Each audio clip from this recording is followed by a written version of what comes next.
Chapitre 617 La résurrection. Le 1er avril 1945. Je revois la puissante résurrection du Christ qui me remplit de joie. Dans le jardin, tout n'est que silence et scintillement de la rosée. Au-dessus, le ciel devient d'un saphir de plus en plus clair après avoir quitté sa couleur bleu-noir criblée d'étoiles qui, pendant toute la nuit, ont veillé sur le monde.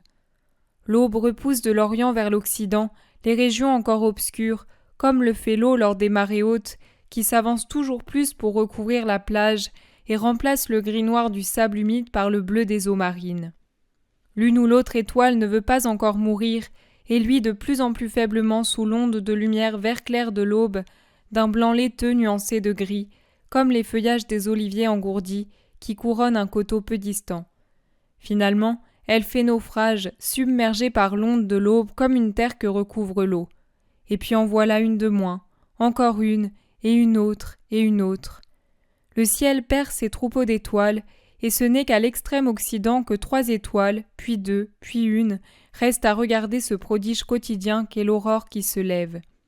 Quand du côté de l'Orient, un filet de rose trace une ligne sur la soie turquoise du ciel, un soupir de vent passe dans les feuillages et sur les herbes et avertit « Réveillez-vous, le jour est revenu ». Mais il ne réveille que les herbes et les feuillages qui frissonnent sous leurs diamants de rosée, émettent un bruissement ténu mêlé à l'arpège des gouttes qui tombent. Les oiseaux ne se réveillent pas encore, dans les branches touffues d'un cyprès de grande taille qui semble dominer comme un seigneur dans son royaume, ni dans l'entrelac confus d'une haie de lauriers qui abrite de la tramontane. C'est dans des poses variées que les gardes, transis de froid, gagnés par l'ennui et ensommeillés, veillent sur le tombeau.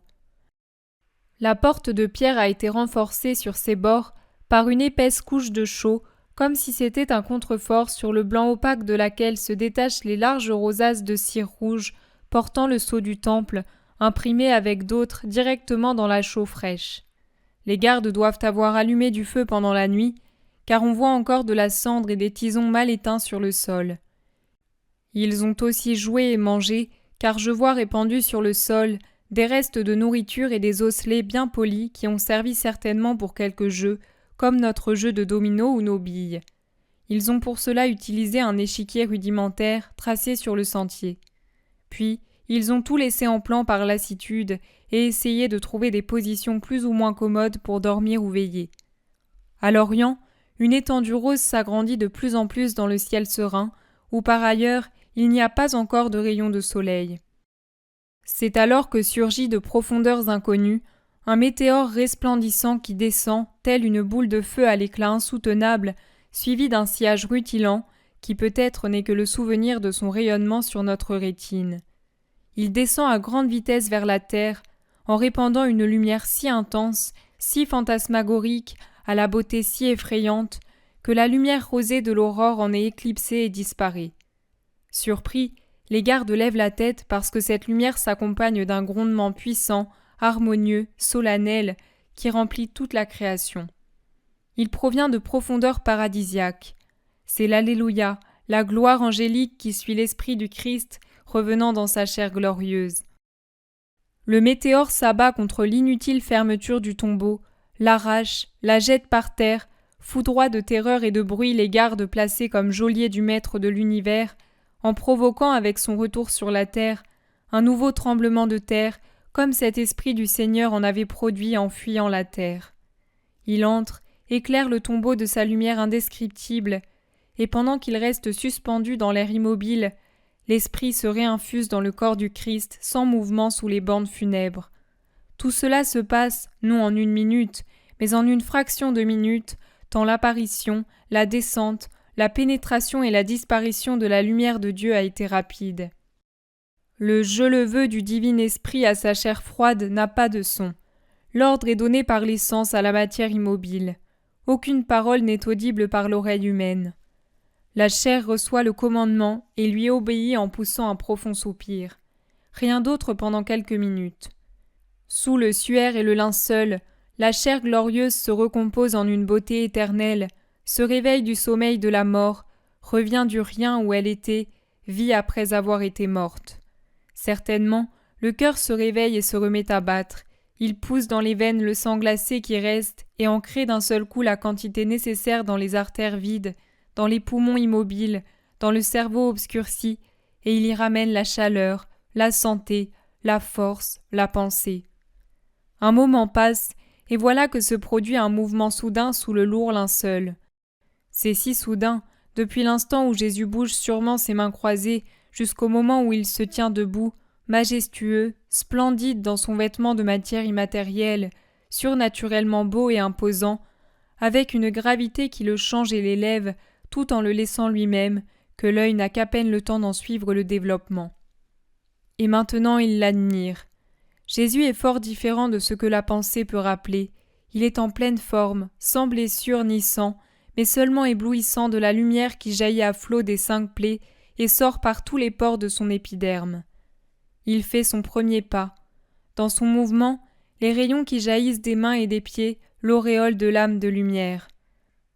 Depuis la tête nimbée d'un diadème composé des innombrables blessures de la couronne d'épines, qui ne donne plus de sang mais seulement de la splendeur, jusqu'au bord du vêtement, quand en ouvrant les bras qu'il a croisés sur sa poitrine, il découvre la zone de luminosité très vive qui filtre de son habit en lui donnant l'éclat d'un soleil à la hauteur du cœur. Alors c'est réellement la lumière qui a pris corps. Il ne s'agit pas de la faible lumière de la terre, ni du pauvre éclat des astres ou du soleil. C'est la lumière de Dieu. Toute la splendeur paradisiaque se rassemble en un seul être et lui donne un bleu-azur inconcevable dans les yeux, des feux d'or en guise de cheveux, des blancs purs et angéliques pour vêtements et coloris, et ce qui est indescriptible par des mots humains, la suréminente ardeur de la très sainte Trinité, dont la puissance anéantit tout feu du paradis en l'absorbant en elle-même, pour l'engendrer à nouveau à chaque instant du temple éternel. C'est le cœur du ciel qui attire et diffuse son sang, les innombrables gouttes de son sang incorporel. Les bienheureux, les anges, tout ce qui constitue le paradis, l'amour de Dieu, l'amour pour Dieu, voilà la lumière qu'est le Christ ressuscité et qui lui donne forme.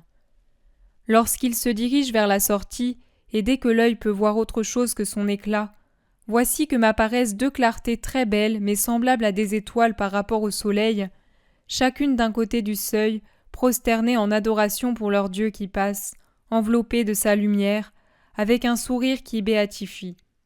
Il quitte la grotte funèbre et revient fouler la terre que la joie réveille et qui resplendit sous sa rosée, parmi les couleurs des herbes et des rosiers, sous les innombrables corolles des pommiers qui s'ouvrent par prodige aux premiers rayons du soleil qui les frappe et au soleil éternel qui avance sous eux.